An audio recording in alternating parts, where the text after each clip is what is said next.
మనల్ని ఎవరు రాయిపోయింది ఇక్కడ?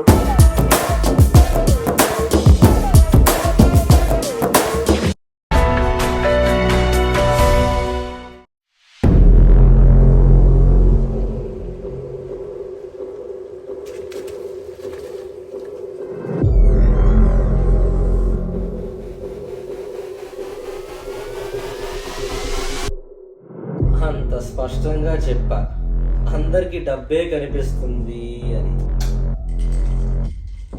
ఆయన దేనికి తల వంచని మనిషి ఒక్కసారిగా నిలువునా డీలా పడిపోయింది.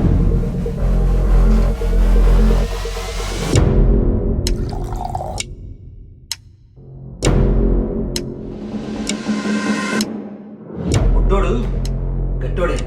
నీ మీద నాకు ఆ నమ్మకం ఉందిరా, కానీ మీ ఆవిడ ఒప్పుకుంటుందా అని. నీకన్నా ఒప్పుకుంటుందా? అది నా కాలి కింద చెప్పు, చెప్పు కింద పురుగు. ముగుడు ఎదబ్బా. పెద్దమ్మ, 6 నెలలు మంచి పడే దేశం, ఇక్కడ అందరూ చల్లగానే ఉంటారు అని చెప్తే పిల్లలు అమాయకురాలని శకుని నమ్ముకొని సంక్రాంతి పోయాడు, కానీ అతని తెలివితేటలే నమ్ముకుని ఉంటే సింహాసనం దక్కేసేదేమో.